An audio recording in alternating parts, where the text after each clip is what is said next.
Elaine and Thomas, eager to start fresh in their new town, believe their move will bring peace and new opportunities.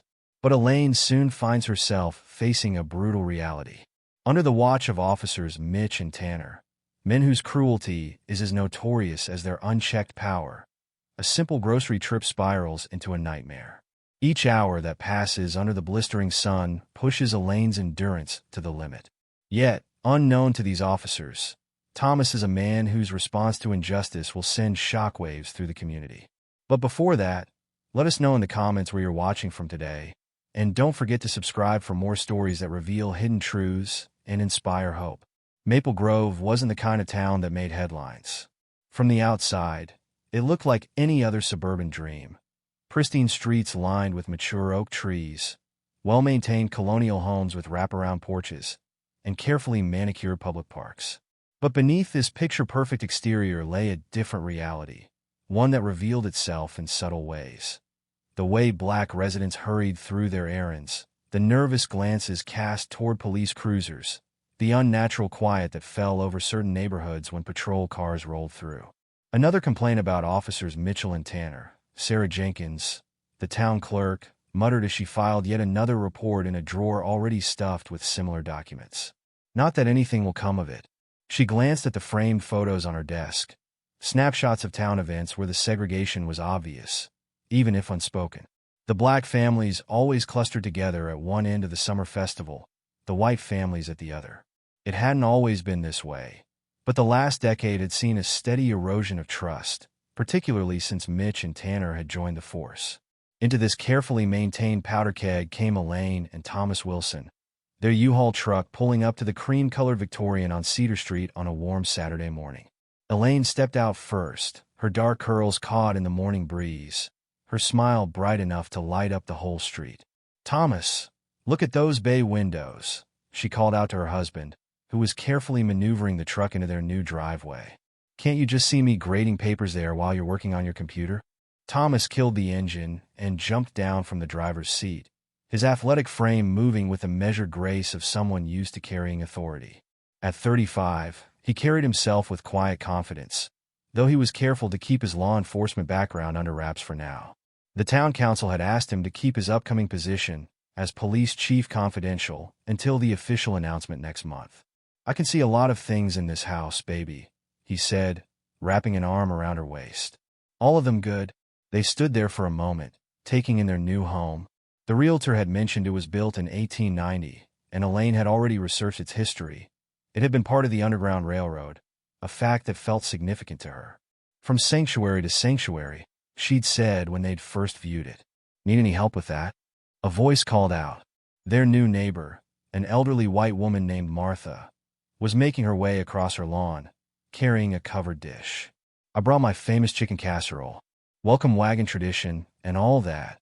"That's so kind of you," Elaine said, moving to meet her. "I'm Elaine Wilson, and this is my husband Thomas. He works in public service." "Oh, what kind?" Martha asked, curious about the new arrivals. "Administrative work, mostly," Thomas replied smoothly, the practiced response coming easily. "Looking for a fresh start in a smaller town?" Martha nodded, then glanced around before lowering her voice. "Well, I should warn you both. This town has its challenges, particularly with certain members of law enforcement." Thomas's ears perked up, but he maintained a neutral expression. "Oh." Martha's warning came wrapped in careful phrases and meaningful pauses. "Officers Mitchell and Tanner, they have their own way of doing things. The whole force does really. We're supposed to be getting a new police chief soon, but who knows if that'll change anything." "Change can be hard," Thomas said diplomatically, while cataloging every word. "No, you don't understand," Martha insisted, her voice dropping further. "Last month, Mrs. Robinson's boy, he's 14, was just sitting in the park reading. They made him empty his backpack, dump his books in the dirt. Said he looked suspicious. When his mother complained, Martha shook her head. Suddenly, they were getting pulled over every other day. Elaine, arranging dishes in a cabinet, turned around. "That's terrible. Surely something can be done." "Best to keep your heads down," Martha advised. "At least until things change, if they ever do." After Martha left, Elaine continued unpacking with determined energy. It's not right, Thomas. Someone needs to stand up to them. Thomas watched his wife, thinking about the changes he would implement once he took command. But for now, he had to stay quiet, observe, and document. Everything in its time, baby, he said softly. The next few days were filled with the ordinary chaos of moving, arranging furniture, finding the best local pizza place, meeting more neighbors. Most were welcoming, though some welcome wagons felt more genuine than others. Then came Tuesday morning, and their first real glimpse of what Martha had been warning them about. Thomas was in their home office, reviewing some paperwork, when he heard the commotion outside. From the bay window, he had a clear view of the park across the street. 2 officers, one tall and lean, the other stocky with a military-style crew cut, were standing over a black teenager who couldn't have been more than 15. "What's so interesting in that backpack, boy?" the taller one was saying. "Must be something real good for you to be sitting here, all suspicious-like." "I'm just doing my homework," the boy said, his voice steady but his hands trembling as he held out his algebra textbook. "My mom's working, and our AC's broken." "Save the sob story," the stockier officer cut in, knocking the book from the boy's hands. "Stand up, hands where we can see them." Thomas watched, his jaw clenched, as they made the boy empty his backpack onto the ground. Textbooks, notebooks, a brown paper lunch bag, all scattered in the dirt. They patted him down roughly, making a show of it for the gathering onlookers. Every muscle in his body urged him to intervene, but he couldn't, not yet. Instead, he took out his phone and recorded the incident, adding it to his growing file of evidence. "Nothing this time," the tall officer finally said, his disappointment evident. "But we got our eyes on you. Next time." "There won't be a next time," the boy said quietly, already gathering his belongings. "I'll study at home." "Smart kid," the stockier one laughed. Finally learning his place.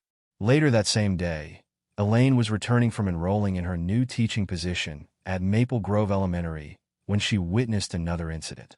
A black woman, probably in her 50s, was walking home with grocery bags when the same patrol car pulled up alongside her. "Need some help with those bags, ma'am?" the taller officer called out, his tone mockingly polite. "No, thank you, officer," the woman replied, quickening her pace. "Now that's not very neighborly," his partner said, stepping out of the car. He deliberately bumped into her as he passed, causing her to lose her grip on one of the bags. Oranges and cans rolled across the sidewalk as the officers laughed.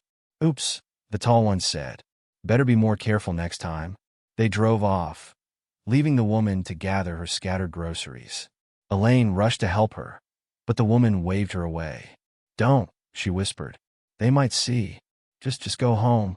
The message was clear. Help could make things worse. Over the next few days, Thomas and Elaine began to understand the town's dynamics better. At the local diner, black customers were served last, if at all. In the park, certain benches were implicitly off-limits.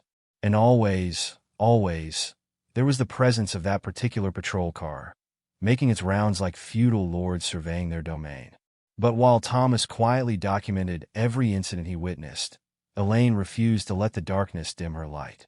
In her classroom at Maple Grove Elementary, she created a warm, welcoming space. Her students, a mix of black and white children, responded to her enthusiasm with their own. Mrs. Wilson, a little white girl named Sarah, asked during their first week, "Why did Mrs. Thompson tell us not to sit with Marcus at lunch?" Elaine looked at the black boy who had shrunk in his seat. "In this classroom," she said firmly, "we sit with whoever makes us smile. And Marcus has one of the best smiles I've ever seen." She winked at Marcus, who sat up a little straighter. After school, she chatted with parents, organized study groups, and began planning a community reading program. "Things can change," she told Thomas over dinner. "They already are. Today I saw Sarah and Marcus playing together at recess. Their parents were talking after school. Small steps, but they matter." Thomas wished he could tell her about his plans, about how in just a few weeks, he'd be in a position to make real changes. But the town council had been clear: absolute secrecy until the official announcement. They wanted to prevent any interference with his observation of the current force's operations. "Small steps," he agreed, reaching for her hand. Outside, officers Mitchell and Tanner cruised past their house, barely giving the new black residents a second glance. They had no idea that behind those bay windows sat their future boss, watching and waiting. No idea that every cruel joke, every abuse of power, every act of intimidation was being carefully documented. The sun set over Maple Grove, casting long shadows across perfectly manicured lawns. In their new home, Thomas and Elaine prepared for bed, each carrying their own secrets. He, his true identity. She, her growing fear that her optimism might not be enough to change this town's deep-rooted prejudices. But change was coming to Maple Grove, whether Officers Mitchell and Tanner were ready for it or not. The late August heat settled over Maple Grove like a heavy blanket, the kind of suffocating warmth that made even the shortest errands feel like marathons. Elaine Wilson stood in her kitchen, fanning herself with a magazine as she made her shopping list. The clock on the wall read 1:30 p.m., not the ideal time to venture out into the heat, but with Thomas away on a 2-day work trip, she needed to restock the pantry before he returned tomorrow. She glanced at her phone, smiling at Thomas's morning text. "Miss you, baby. One more day of meetings, then I'm all yours. Stay safe." He'd been particularly protective lately, especially after witnessing more of Mitchell and Tanner's behavior around town. Part of her wished he was here, but she pushed the thought aside. She couldn't let fear rule her life. "It's just groceries," she told herself, tucking her curls into a neat bun. Quick trip to Thompson's Market, then home to grade papers. The heat hit her like a wall as she stepped outside. Her blue sundress, chosen for its lightweight fabric, already felt like too much in the sweltering afternoon sun. The drive to Thompson's Market was short, just 10 minutes through town, past the neat rows of houses with their perfectly trimmed lawns and American flags. As she pulled into the parking lot, she noticed the familiar patrol car parked in the shade of a large oak tree. Officers Mitchell and Tanner were inside, apparently taking a break from their rounds. Elaine felt a flutter of unease but pushed it aside. They were public servants, after all. What could they do to her in broad daylight, in front of dozens of witnesses? She grabbed her purse and reusable shopping bags, deliberately walking with her head high. As she approached the store entrance, she heard car doors slam behind her. Well, Officer Mitchell's voice carried across the parking lot. "What do we have here?" Elaine kept walking, pretending not to hear. Her hand tightened around her purse strap. "Hey." Tanner's voice was sharper. "He's talking to you, lady. Stay calm," she thought. Thomas had taught her how to handle law enforcement encounters. She stopped and turned slowly, keeping her hands visible. "Yes, officers." Her voice was steady, professional. "Is there a problem?" The two men approached with the lazy confidence of predators who knew their prey couldn't escape. Mitchell, tall and lean with cold blue eyes, moved to her left while Tanner, stockier and red-faced from the heat, flanked her right. "Got a report about a suspicious person matching your description," Mitchell said, his tone mockingly formal, apparently causing a disturbance in the parking lot. Elaine looked around the nearly empty parking lot, then back at Mitchell. "I just arrived, officer. I haven't spoken to anyone. You calling me a liar?" Mitchell's hand moved to rest on his belt, close to his weapon. "Because that's how it sounds." "No, sir. I'm simply stating a fact. I just pulled in to do some shopping." She gestured toward her reusable bags. "You can check the security cameras if you'd like." Tanner snorted. "Getting smart with us now, huh? You people never learn." "I'm not getting smart. I'm just trying to understand." Mitchell's hand shot out, grabbing her upper arm hard enough to bruise. "Let's talk about your attitude problem. Please let go of my arm." Elaine's heart was pounding, but her voice remained calm. "You're hurting me." "Oh, we're hurting you?" Tanner laughed. "Sounds like resisting to me, Mitch. What do you think?" "Definitely resisting," Mitchell agreed, his grip tightening. "And after we received all those complaints about her harassing customers." "What complaints?" "I haven't." Elaine's protest was cut short as Mitchell yanked her forward, causing her to stumble. Her shopping bags fell to the ground. "You have the right to remain silent," Mitchell began, but his smirk made it clear this wasn't a real arrest. This was something else entirely. They half-dragged, half-pushed her across the parking lot, past her car, toward the small town square adjacent to the market. A decorative metal pole, part of an old-fashioned lamppost, stood in the center of the brick-paved plaza. "Please," Elaine said, trying to keep her voice steady. Whatever you think I've done, we can discuss this properly. Shut up, Tanner snapped, producing a zip tie from his pocket. Time for a lesson in respect. People were beginning to gather at the edges of the square.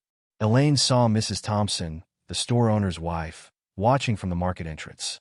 A few of her students' parents were there too, their faces masks of helpless concern. Anyone interferes, Mitchell announced to the growing crowd, they'll be arrested for obstruction of justice. This woman was caught attempting to incite a riot. That's a lie. Elaine's composure finally broke. I was just going shopping. Someone help me, please. The zip tie bit into her wrists as Tanner bound them behind the pole. The metal was already hot from the afternoon sun, burning against her bare arms where her dress left them exposed. Please, she tried one more time, looking directly at Mitchell. You know this isn't right. He leaned in close, his breath hot on her face. What isn't right is you people thinking you can just move in here, act like you own the place. Consider this a welcome ceremony. My husband will be looking for me, she said, trying to sound braver than she felt. Tanner laughed. The computer guy? Let him come. Maybe we'll have a pole waiting for him too. The crowd grew larger, but maintained its distance. Phones appeared, recording discreetly from behind trees and benches. Elaine saw Jenny Parker, mother of one of her students, start to step forward, only to be pulled back by her husband. I'm sorry, Jenny mouthed, tears in her eyes. The sun climbed higher in the cloudless sky. Sweat trickled down Elaine's back, soaking her dress. Her legs began to shake from standing in one position, but the zip ties gave her no room to shift her weight. How long are you going to leave her there? Someone in the crowd finally called out. As long as it takes for the lesson to sink in, Tanner replied, under the shade of a tree, energy drink in one hand. Anyone got a problem with that? No one did. Or at least, no one dared to say so.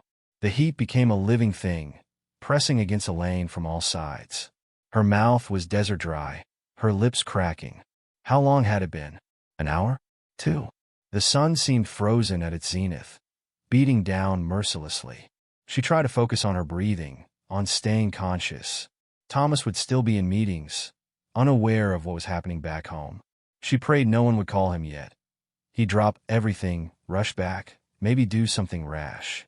But as the minutes crawled by like hours, she began to wish someone would call him anyway. Mrs. Wilson? A small voice penetrated her heat-induced haze. One of her students, Marcus, from her class, was standing at the edge of the square, held back by his terrified mother. Get that kid out of here, Mitchell barked. But she's my teacher, Marcus protested. She's nice. She doesn't. Marcus, baby, please, his mother whispered, pulling him away. We can't help right now. The world began to tilt sideways. Elaine's knees buckled, but the zip ties held her upright, cutting deeper into her wrists. She could feel blood trickling down her hands, joining the sweat that soaked her dress.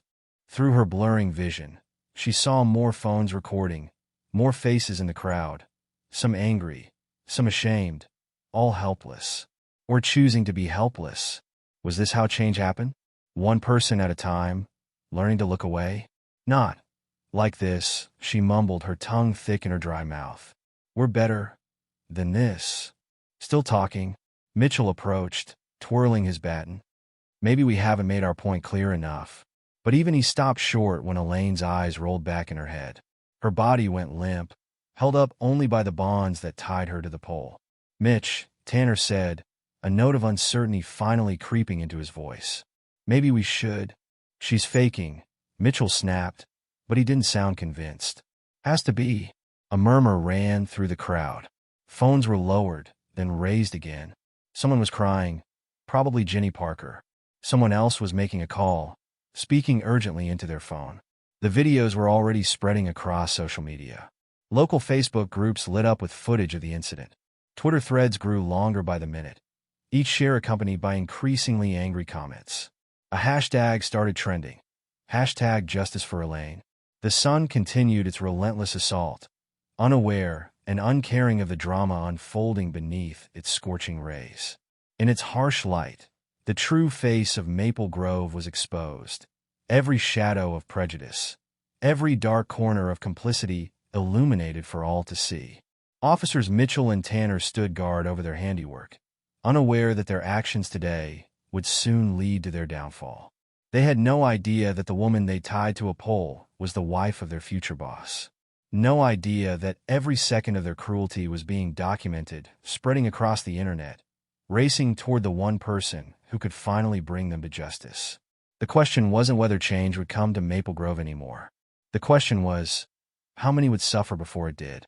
The afternoon sun was beginning to soften when Thomas Wilson's car pulled into the driveway of his new home in Maple Grove. After days of intensive meetings preparing for his role as the town's new police chief, he was looking forward to surprising Elaine by coming home a day early. He'd picked up her favorite chocolate croissants from that bakery she loved in the city, and the thought of her delighted smile made the exhausting trip worth it. But something fell off the moment he stepped out of his car. The house was dark, though it was only 4:30 p.m. No music drifted from the windows. Elaine always had something playing while she graded papers. No delicious smells wafted from the kitchen, where she usually prepared an early dinner. "Elaine," he called out as he unlocked the front door. His voice echoed through empty rooms. "Baby, you home?" The house felt wrong, too still, too quiet. Her car wasn't in the driveway, but that wasn't unusual. She often ran errands in the afternoon. Still, an uneasy feeling settled in his stomach as he moved through the house. In the kitchen, he found her shopping list still on the counter, partially finished. A coffee mug sat in the sink, lipstick staining its rim. Her morning coffee, long cold now. Everything looked exactly as it might on any normal day, except for the silence. The heavy, oppressive silence. Thomas pulled out his phone and dialed Elaine's number. It rang once, twice, then went straight to voicemail. "Hey baby, it's me. Just got home early and missing my welcome home kiss. Give me a call when you get this." He tried to keep his tone light, casual. No need to panic. She was probably just running errands. Shopping. Maybe her phone died. It happens sometimes. 5 minutes later, he called again. Straight to voicemail. 10 minutes after that, another call. Voicemail. The unease in his stomach grew into a cold knot of worry. Elaine always answered his calls, or at least texted back quickly. It was one of their rules. Always reachable, always in contact. They'd learned the hard way how important that was, especially in towns like Maple Grove.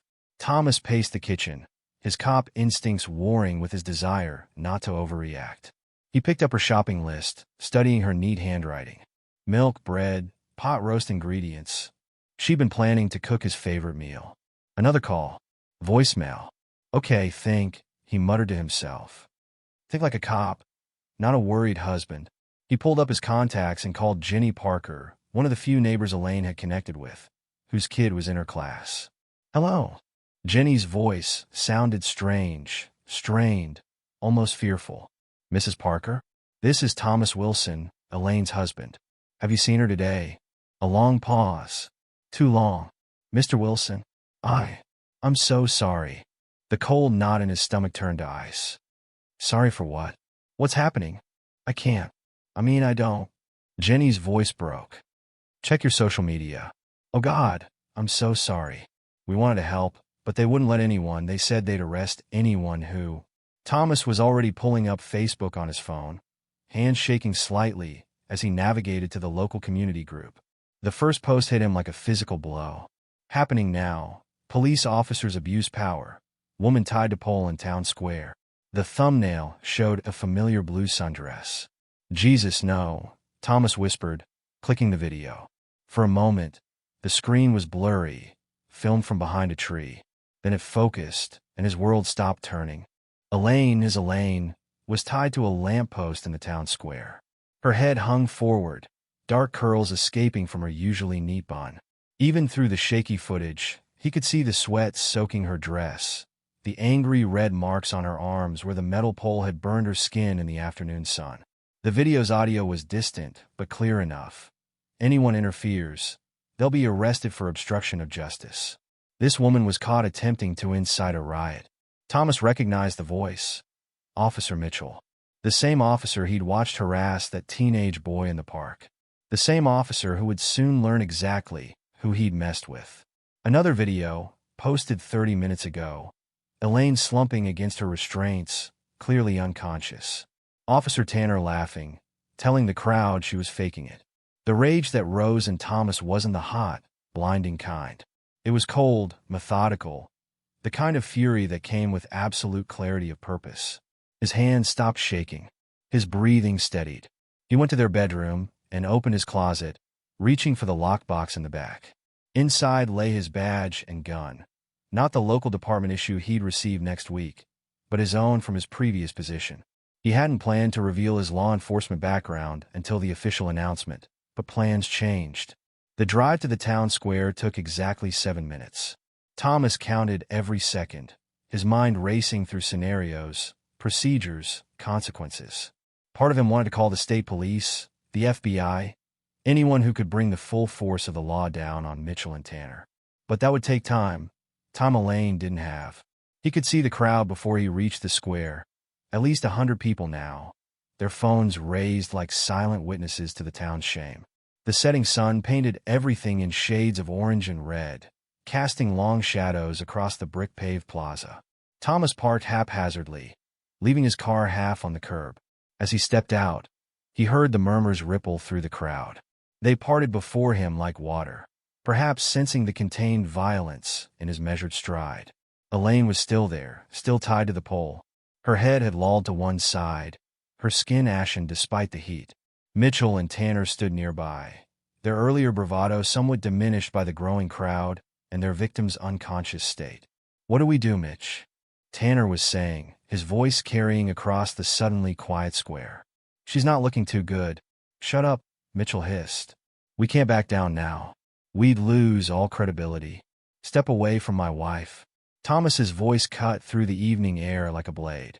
Both officers turned, hands instinctively moving to their weapons, then freezing as they registered the badge clipped to his belt. "Who the hell are you?" Mitchell demanded, but there was a tremor in his voice. Thomas continued forward, each step measured, deliberate. "My name is Thomas Wilson. Next week, I'm supposed to be announced as your new chief of police. But right now," he was close enough now to see the fear dawning in their eyes. "Right now, I'm just a husband looking at two officers who made a very, very big mistake." The crowd had gone completely silent. Dozens of phones recorded as Thomas stopped directly in front of Mitchell and Tanner, close enough to smell their nervous sweat. "Sir, we didn't know," Tanner began. "Shut up." Thomas's voice was arctic. "You didn't know she was my wife. Would it have mattered if you did? Is that how you determine who deserves basic human dignity in this town? By who they're married to?" Mitchell's hand twitched toward his weapon again. Thomas's eyes flicked to the movement. "Try it," he said softly. "Give me a reason." "We were responding to a complaint," Mitchell started, but Thomas cut him off. "No, you weren't. You saw a black woman shopping at the wrong time of day, and you decided to have some fun. You thought you were untouchable. You thought there would be no consequences." Thomas's voice remained eerily calm. "You were wrong." He turned to the crowd. "Mrs. Parker, would you please call an ambulance?" Jenny Parker stepped forward, phone already in hand, nodding tearfully. "Mr. Thompson?" Thomas continued, picking out the store owner in the crowd. "I trust your security cameras caught everything." "Yes, sir," Thompson replied firmly. "Every second." Thomas nodded, then turned back to the officers. "Give me the key to those zip ties." "Now." "We don't have," Tanner began. "Either you have a key, or you plan to leave my wife tied to this pole indefinitely. Which is it?"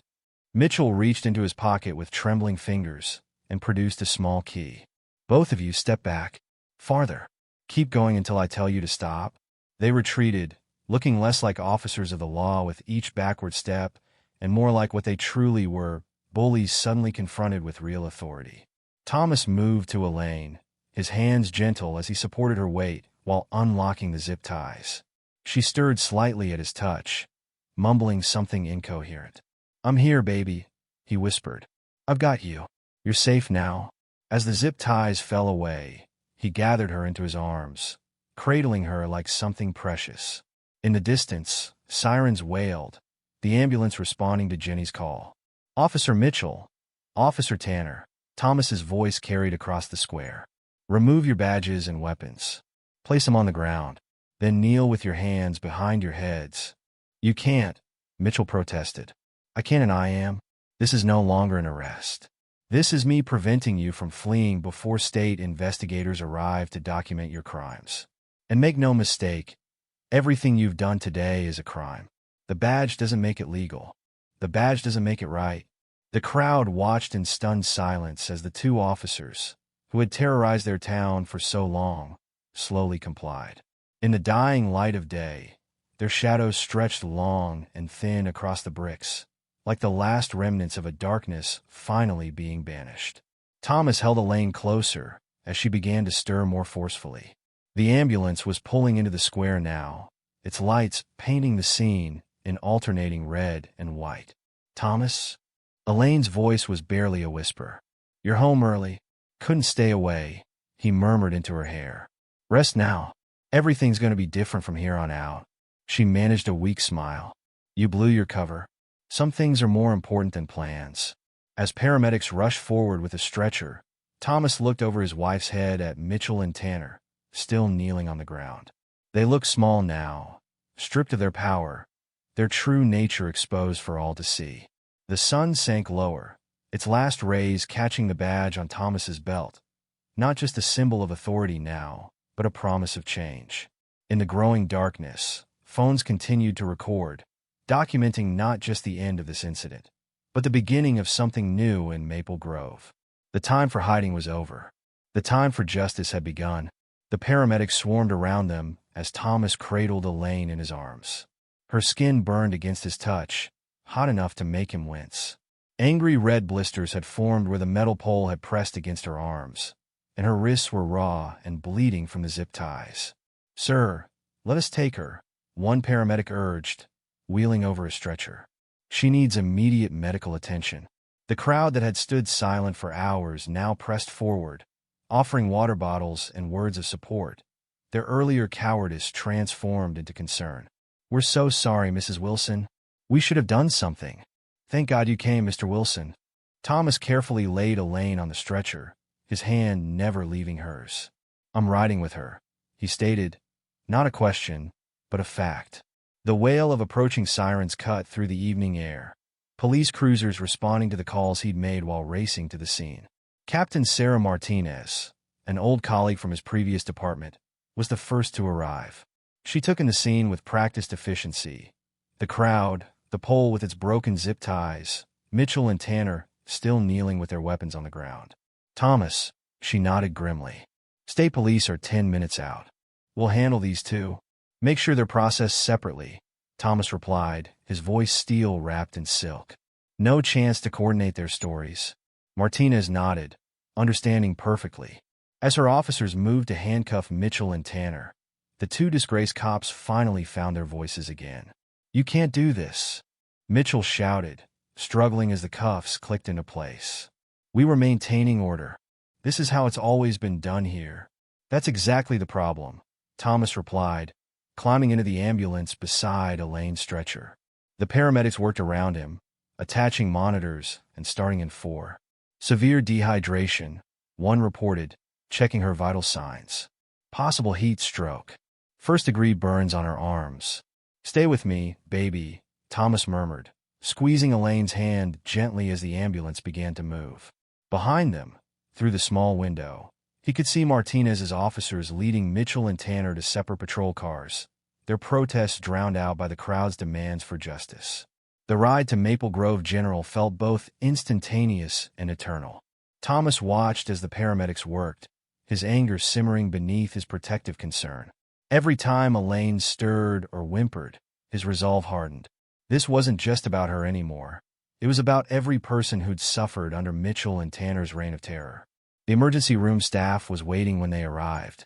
They transferred Elaine to a hospital gurney with practiced efficiency, rushing her through double doors as Thomas tried to follow.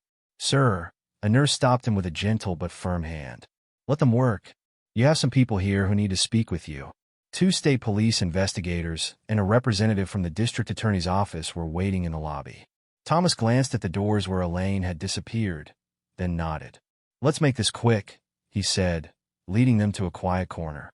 Over the next hour, Thomas gave his statement 3 times, each telling stoking the cold fury in his gut.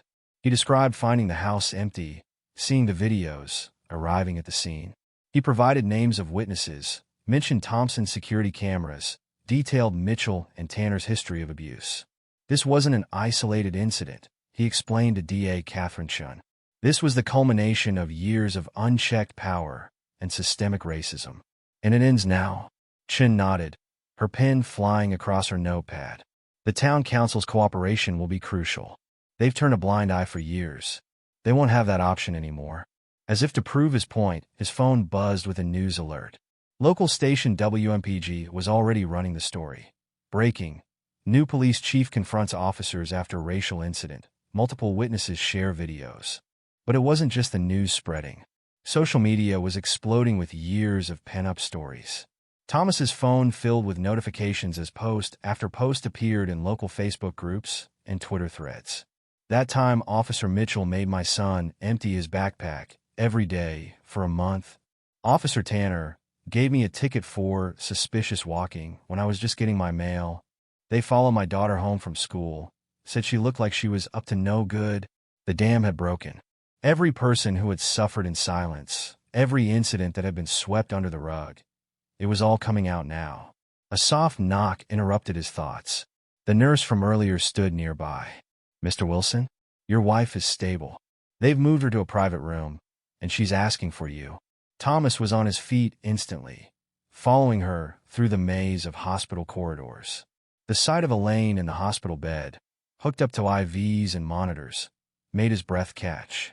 But she was awake, and her smile when she saw him was like sunrise after the longest night. "Hey, stranger," she whispered, her voice hoarse but strong. Thomas crossed the room in 3 strides, taking her hand carefully to avoid disturbing the foreline. "Hey yourself. You scared me, baby. Sorry about that. Didn't mean to mess up your big reveal." He laughed softly, pressing a kiss to her forehead. "Pretty sure you did me a favor. Hard to ignore corruption when it's tied to a pole in broad daylight." "The others," Elaine said, suddenly serious. "All those people who've been afraid. What happens now?" Before Thomas could answer, there was another knock at the door. Jenny Parker stood there, tears in her eyes, clutching a handful of papers. "I'm so sorry to interrupt," she said quickly, "but people are gathering in the hospital lobby. They all want to make statements. They're saying if Mrs. Wilson was brave enough to stand up to them, then maybe it's time they did too." Elaine squeezed Thomas's hand. "Go. Help them. I'm not leaving you." "Yes, you are." Her voice was tired but firm. "This is bigger than us now. This is what change looks like." Thomas hesitated, then nodded.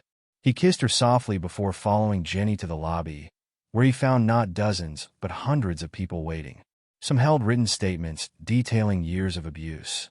Others clutched phones with saved videos and photos. All of them had stories to tell. And in the background, on the lobby's TV screen, the evening news played footage from earlier. The ticker at the bottom read, "New police chief promises change in Maple Grove. Era of corruption and fear is over." Looking at the determined faces around him, Thomas knew it wasn't just a promise. It was already happening. The same social media that had shown him Elaine's plight was now spreading a different message. Hope. Hope that speaking up mattered.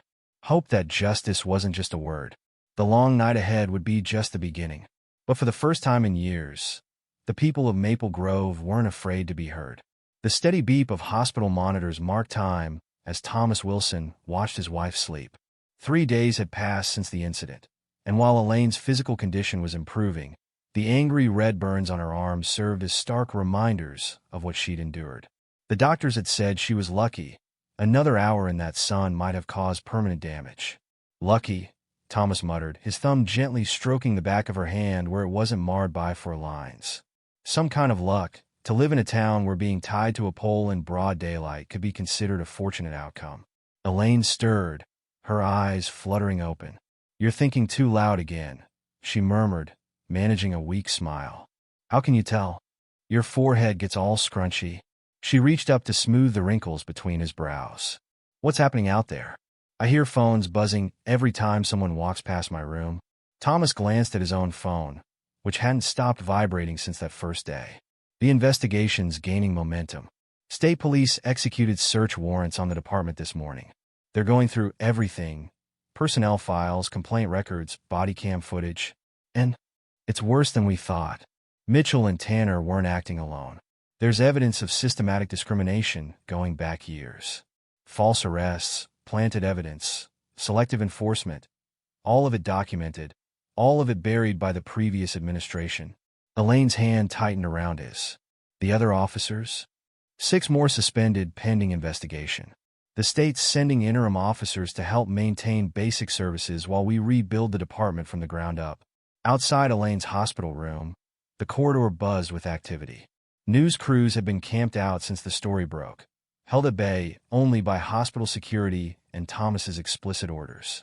But they couldn't block out the sounds of the growing crowd gathering daily in the parking lot. Hundreds of residents holding signs, sharing stories, demanding change. I can hear them, Elaine said softly. The protesters. They're not angry anymore, are they? They sound hopeful. Thomas moved to the window, looking down at the crowd below. They're finding their voice. Yesterday, Mrs. Robinson, remember her son, the one with the backpack incident? She organized a speak out. 300 people showed up to share their stories. Good, Elaine nodded. It's time those stories were heard. A knock at the door interrupted them. DA Catherine Chen entered, followed by 2 state investigators. Mrs. Wilson, Chen smiled warmly. You're looking stronger today. Think you're up for some good news? Elaine sat up straighter, wincing slightly. Always. We're filing charges against Mitchell and Tanner tomorrow. Multiple counts. Assault, official oppression, civil rights violations, abuse of power under color of law. The evidence is overwhelming. Between the videos, witness statements, and what we found in their work records. They'll plead out, one of the investigators added. They have to. Public sentiment alone would make a trial impossible. No, Thomas cut in firmly. No deals. They face a jury. The town needs to see justice done in the light of day. Chen nodded. I agree. Which is why we're also charging their immediate supervisors with criminal negligence and conspiracy. The whole chain of command that enabled this behavior. They're all going down. Elaine absorbed this news silently, her hands folded in her lap. Finally, she spoke. I want to make a statement. Baby, you don't have to. Thomas started. Yes, I do. Her voice was stronger now. People need to hear this from someone who lived it. Someone who stood there while their neighbors watched. Someone who understands both the pain and the possibility of healing. The next morning, against medical advice but with unwavering determination, Elaine Wilson faced the media from her hospital room. The local news had set up cameras, and national networks were carrying the feed live. What happened to me was terrible, she began, her voice clear and steady. But it wasn't unique. For years, members of this community have suffered similar abuses in silence. They were afraid to speak up because they thought no one would listen. They were afraid to stand up because they thought they stood alone. She paused, her hand finding Thomas's beside her. But they were wrong. We were all wrong. Change doesn't come from being silent. Justice doesn't arrive in secret. It comes when we find the courage to stand together, to speak truth to power, to demand better from those who serve us. Her words resonated far beyond Maple Grove. By nightfall, #StandWithElaine was trending nationwide. News outlets picked up the story of the teacher tied to a pole and the police chief husband who exposed years of corruption to save her. But more importantly, they picked up the stories of countless others who had suffered similar fates without such dramatic resolutions. Thomas watched it all unfold while implementing his own changes within the department. The remaining officers were required to undergo extensive retraining. Body cameras became mandatory, with footage reviewed weekly by a civilian oversight committee. Community policing initiatives were launched, focusing on building trust rather than enforcing fear. It's not enough to remove the bad apples, he explained to a room full of recruits, the first new officers hired under his leadership. We have to change the entire culture. Your badge isn't a shield from accountability. It's a symbol of your commitment to serve everyone in this community equally. The changes rippled outward. Police chiefs from neighboring towns began calling, asking about his reforms. State legislators drafted bills incorporating his oversight measures. What happened in Maple Grove became a case study in how quickly systemic abuse could be confronted and dismantled when the right pressure was applied.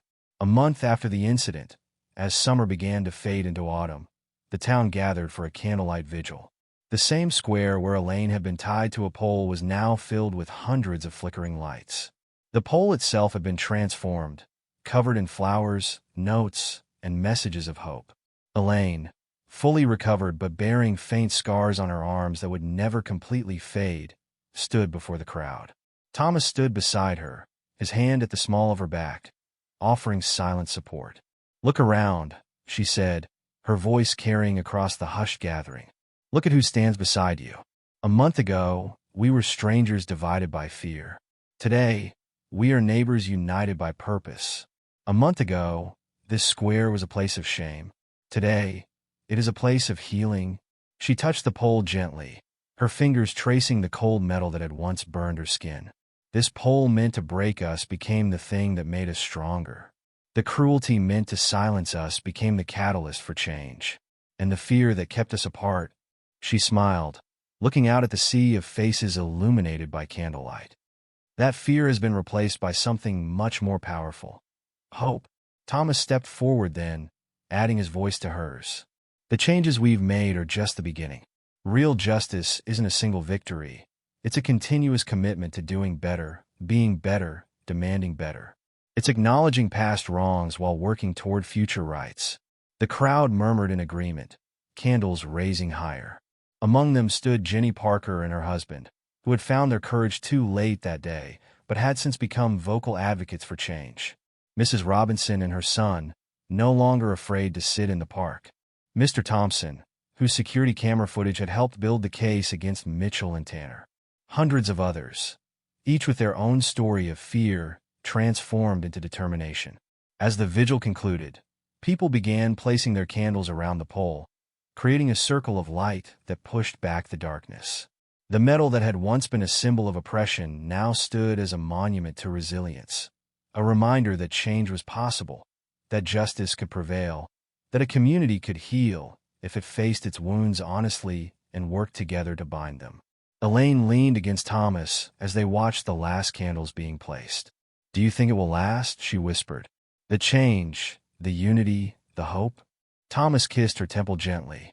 "Look at their faces," he replied. "Really look. That's not temporary emotion you're seeing. That's determination. That's resolve. That's a community that's learned its own strength." He was right. The faces illuminated by candlelight showed something beyond mere optimism. They showed people who had discovered their collective power, who had learned that standing together was stronger than kneeling apart, who had transformed their guilt over past silence in a commitment to future action. The news cameras were still there, capturing it all. Tomorrow, more towns would see what happened in Maple Grove. More communities would realize change was possible. More voices would rise, demanding accountability, insisting on justice. But for now, in this square, on this night, something profound had shifted. The very air felt different, cleaner somehow, as if the truth being spoken had cleared away years of accumulated fear and silence. The candles would eventually burn out, but the light they represented, the light of justice, of unity, of unwavering resolve, that light would continue to shine, guiding Maple Grove toward a future it had only dared to whisper about before. A future where every citizen, regardless of color or creed, could walk the streets without fear.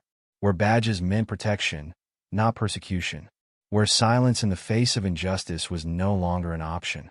A future that began the day two corrupt officers tied the wrong woman to a pole, not knowing they were actually tying together a community that would never be divided again. 6 weeks after the incident, autumn painted Maple Grove in shades of gold and crimson. The morning air was crisp as Elaine Wilson stood before the entrance of Maple Grove Elementary, adjusting her scarf to cover the fading marks on her neck. She'd insisted on returning to work despite Thomas's concerns that it might be too soon. "Ready?"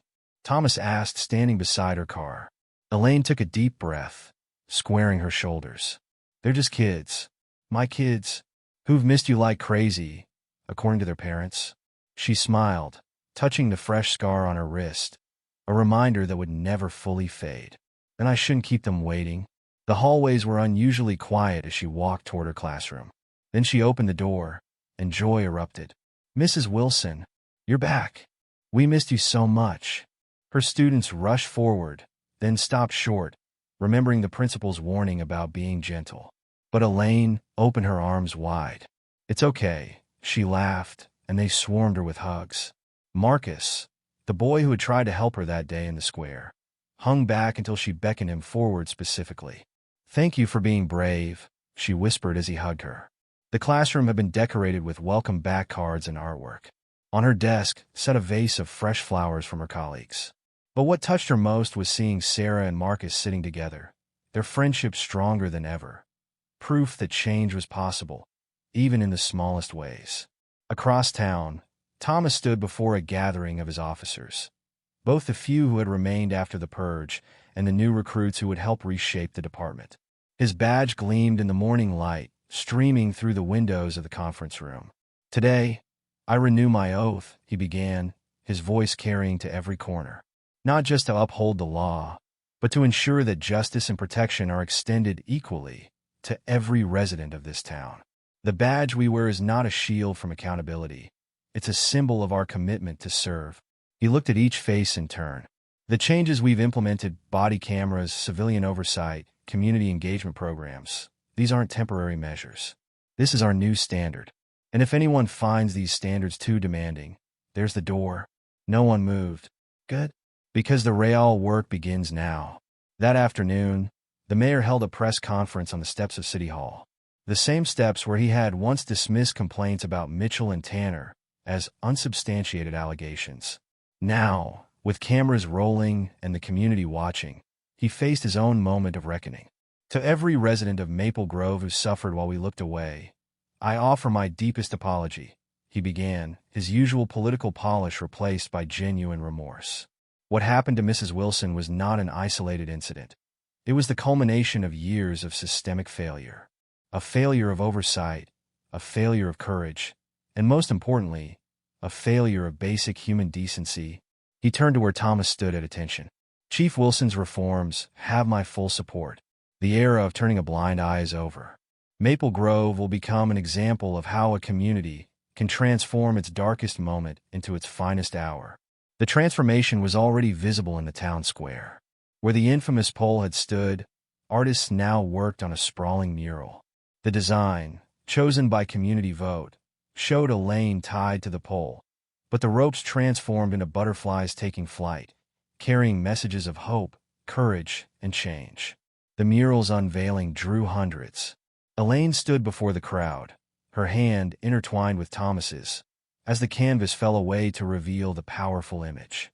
"When I look at this mural," she began, "I don't see victimhood. I see victory. Not just my victory, but the victory of every person who found their voice, who stood up against injustice, who refused to let fear dictate their future." She touched the painted surface gently. "This isn't just my story. It's the story of a community that woke up. A community that finally said, enough. Look closely at those butterflies. Each one carries the name of someone who suffered in silence. Their stories are now part of our shared history, and their courage is our guide forward." The following week brought the conclusion of Mitchell and Tanner's trial. The courthouse was packed as the judge prepared to deliver their sentences. The two former officers, their arrogance long gone, stood pale and silent in their prison jumpsuits. The evidence presented in this case reveals not just criminal acts, but a profound betrayal of public trust, the judge declared. "Your actions represent the very worst abuse of power under color of law." The sentences came down like hammer blows. 15 years each for multiple counts of assault, civil rights violations, and abuse of power. Additional charges against their supervisors were still pending. But this was the moment many had waited for: justice, serve in the light of day. That evening, Elaine and Thomas sat on their porch swing, watching the sunset paint the sky in colors that reminded them of the mural. A gentle breeze carried the scent of autumn leaves and new beginnings. "Penny for your thoughts?" Thomas asked, noticing Elaine's contemplative expression. "I was just thinking about that day," she said softly. "Not the pain or the fear, but the moment you arrived. I was barely conscious, but I remember your voice. So calm, so certain. I wasn't calm inside.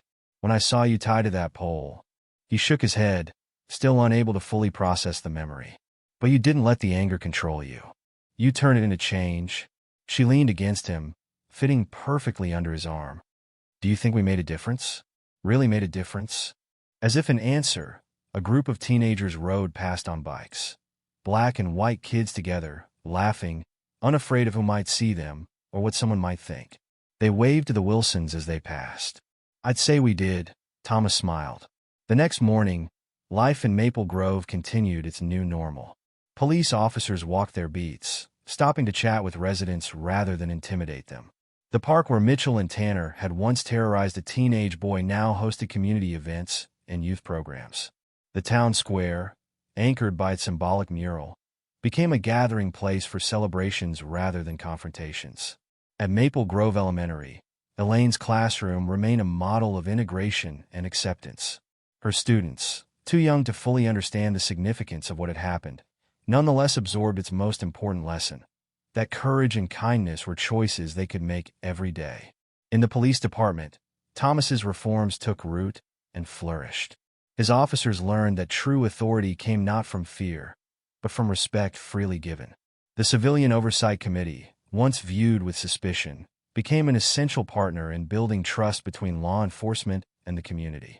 Other towns sent observers, hoping to replicate Maple Grove's transformation. News outlets continued to follow the story, documenting how one incident of cruelty had sparked a revolution of compassion. But perhaps the most powerful change was the quietest, the way people began to really see each other. The way they lingered in conversations that once would have been cut short by discomfort or prejudice. The way they shared stories, built bridges, created connections. 1 year after the incident, the town gathered again in the square. The mural had weathered its first winter, its colors still bright against the old brick wall. Elaine and Thomas stood before it, surrounded by their community, not as victims or saviors, but as neighbors among neighbors. A year ago, 2 men tied me to a pole, thinking they could break my spirit, Elaine addressed the crowd. They didn't know that you can't break what's already been forged in fire. They didn't know that every act of cruelty carries within it the seeds of its own destruction. And they certainly didn't know that their attempt to divide us would only make us stronger. She paused, looking out at the faces she now knew so well. Jenny Parker and her family, Mrs. Robinson and her son, Mr. Thompson, hundreds of others who had become part of their extended family. But the real change isn't in what they didn't know. It's in what we now know. We know that silence in the face of injustice is itself an injustice. We know that change doesn't come from waiting for someone else to stand up. We know that community isn't just a word, it's a commitment we make to each other every day. Thomas stepped forward then, adding his voice to hers. A year ago, I made an oath to protect and serve this town. Today, we all renew that oath together, not as police and citizens, but as neighbors and friends. The world is watching Maple Grove, not because of what happened to us, but because of how we responded, how we transformed tragedy into triumph, fear into hope, division into unity. The setting sun caught the mural's butterflies, making them seem to flutter with life. Each name written on their wings represented a story now told, a voice now heard, a wound now healing. The town had changed, yes, but more importantly, it had learned how to keep changing, how to grow, how to face its imperfections and work to correct them. The scars remained, on Elaine's wrists, in the community's memory, but they had become markers of resilience rather than reminders of pain. As darkness fell, someone started singing an old civil rights song. Others joined in, their voices rising in harmony, carrying a message that had gained new meaning in Maple Grove. We shall overcome. And they had overcome, not perfectly, not completely, but significantly. The town that had once been known for its racial tension and police brutality was now known for its transformation. The community that had once been divided by fear was now united by purpose. 2 corrupt officers had tied the wrong woman to a pole that day, not knowing they were actually tying together a community that would never be divided again. Their act of cruelty had backfired spectacularly, creating exactly what they had feared most. A united community where justice wasn't just an ideal, but a living, breathing reality. As Elaine and Thomas walked home that evening, hand in hand, They passed the police station where new recruits were finishing their community engagement training. They passed the park where children of all colors played together without fear. They passed neighbors who greeted them not as symbols or saviors, but as friends. "We did good, didn't we?" Elaine asked softly. Thomas squeezed her hand, remembering that terrible day when he'd found her tied to the pole, and all the remarkable days that had followed. "We did good," he agreed. "And we'll keep doing good, one day at a time." Above them, stars began to appear in the darkening sky, each one a point of light in the vast darkness. Like the candles at that first vigil, like the butterflies in the mural, like the hope in every heart that dared to believe in change. Maple Grove had found its way home. Thank you for joining us for this intense journey of courage and redemption. What would you do if you witnessed an act of injustice that seemed beyond your control? Let us know in the comments below, and don't forget to like and subscribe for more stories that shed light on bravery and fighting against abusive power.